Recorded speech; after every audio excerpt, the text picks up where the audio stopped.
Next topic देखिए, characteristic curve for a cell. एक cell का हम लोग कर्व बनाएंगे, ग्राफ बनाएंगे।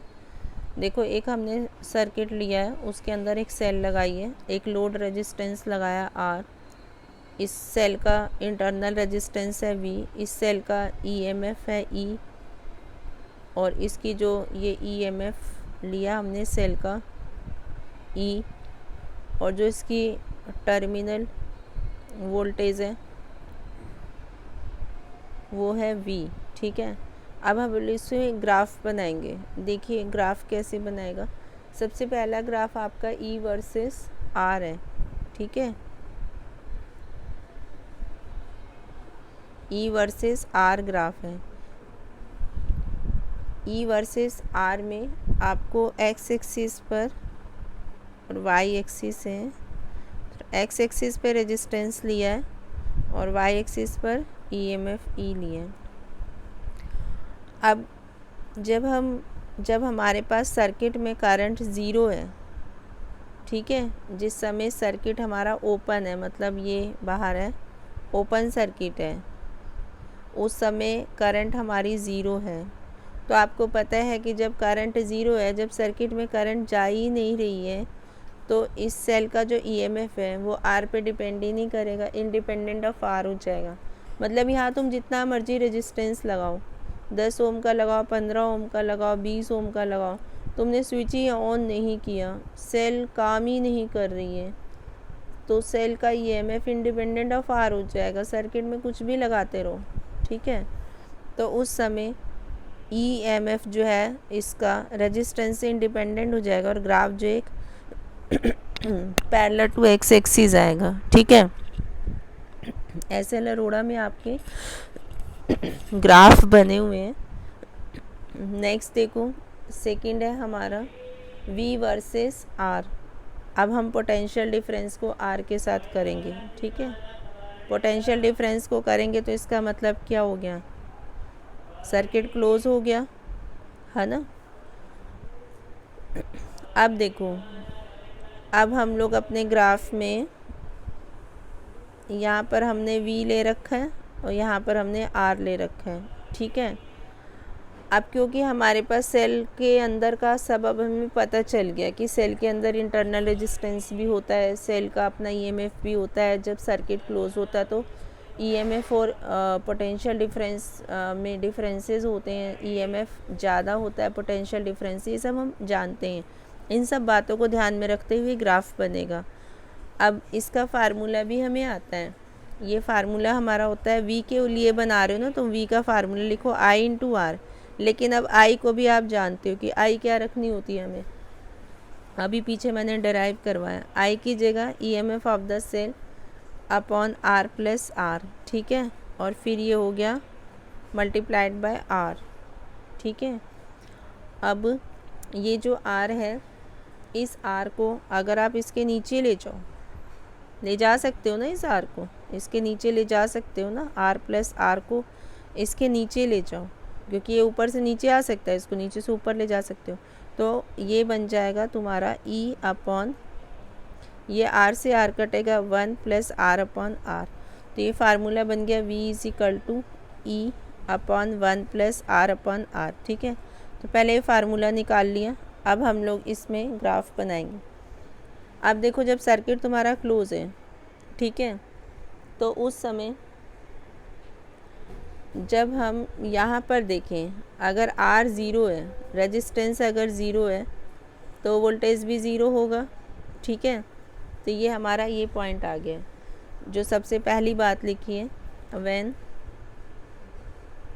R is equal to zero, अगर रेजिस्टेंस ज़ीरो पे जाता है तो V भी हमारा ज़ीरो पे जाएगा। ये वाला पॉइंट हो गया। ठीक है, अब जो R है हमारा एक्सटर्नल, जो लोड लगा हुआ है R, अगर वो सेल के इंटरनल रेजिस्टेंस के बराबर हो जाए, ये पहली कंडीशन थी। दूसरी कंडीशन है, जो हमने ये लोड रेजिस्टेंस लगा रखा है, ये वाला लोड रेजिस्टेंस, अगर ये सेल के इंटरनल रेजिस्टेंस के बराबर हो जाए, ये दोनों बराबर हो जाए, तो रखो ज़रा यहाँ वैल्यूज़। जब ये दोनों बराबर हो जाएगा तो R से R कट जाएगा, है ना। इस केस में क्या होगा, v is equal to E upon 1 plus R upon R है ना ये, ठीक है, आर अपॉन आर, तो ये कट जाएगा तो 1 आ जाएगा, तो ई अपॉन 2 आ जाएगी, तो v की वैल्यू कितनी आ जाएगी, ई अपॉन 2 आ जाएगी, ठीक है।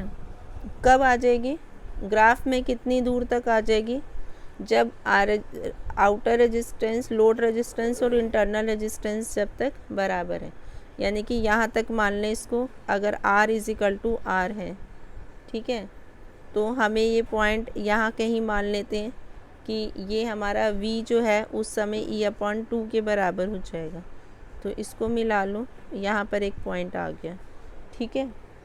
अब हम तीसरी बार लेंगे कि अगर हमारा R इन्फिनिटी हो गया, R अगर इन्फिनिटी हो गया तो यहाँ रखो फार्मूले में, R को यहाँ इन्फिनिटी लिख दो, तब V कितना हो जाएगा, E upon 1 plus R upon infinity. अब किसी भी चीज़ के नीचे इन्फिनिटी होता है तो वो ज़ीरो हो जाता है, तो V जो है वो E के बराबर हो जाएगा, ठीक है। ये वही बात होगी ना, R इन्फिनिटी हो गया, यानी कि ये जो है ये जो आपका लोड रेजिस्टेंस है ये बहुत ज़्यादा हो गया, अभी इतना ज़्यादा हो गया, इनफाइनाइट हो गया तो करंट थोड़ी ना जाएगी। अगर रेजिस्टेंस इनफाइनाइट हो गया तो करंट नहीं जाएगी, ये वही सिचुएशन बन गई कि सर्किट में करंट नहीं जा रही, और हम लोग ये बहुत बारी पढ़ चुके हैं, अगर सर्किट में करंट नहीं जा रही तो सर्किट ओपन सर्किट हो गया, उस समय ईएमएफ जो है वो पोटेंशियल डिफरेंस के बराबर हो गया।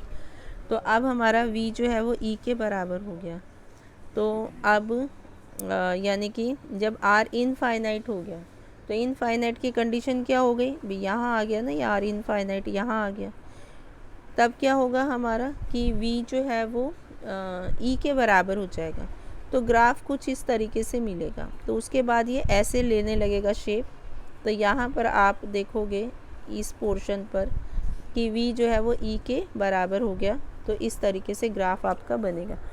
तो इसमें ना आपको न्यूमेरिकल्स भी आ सकते हैं, तो इसका कॉन्सेप्ट अच्छे से तुम लोग समझ लो तभी तुम न्यूमेरिकल सॉल्व कर पाओगे, अदरवाइज़ नहीं कर पाओगे। सिर्फ इतना सा नहीं है कि ये ग्राफ बन गया, इनकी बातों को समझने की कोशिश करो।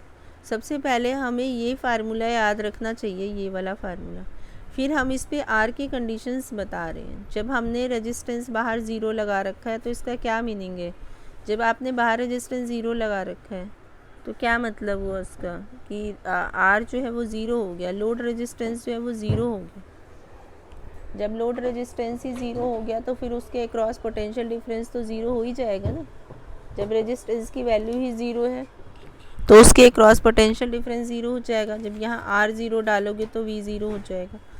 फिर सेकंड केस में क्या रखा हमने कि रेजिस्टेंस की वैल्यू इतनी है कि वो सेल के इंटरनल रेजिस्टेंस के बराबर हो जाए। इसको याद करो इस बात को कि अगर आपके बाहर का जो लोड रेजिस्टेंस है वो और सेल के अंदर का जो इंटरनल रेजिस्टेंस है वो, अगर उन दोनों की वैल्यूज़ बराबर है, अगर तुम्हें कोई बोले कि सेल के अंदर इंटरनल रेजिस्टेंस 1 ओम का है और बाहर जो लगा है वो भी 1 ओम का है, तो उस समय तुमसे पूछा जाए कि उस समय ईएमएफ कितना आएगा या फिर उस समय वोल्टेज कितना आएगा, तो वो हाफ हो जाएगा। अभी हम लोगों ने निकाला वोल्टेज जो है ईएमएफ का आधा हो जाएगा।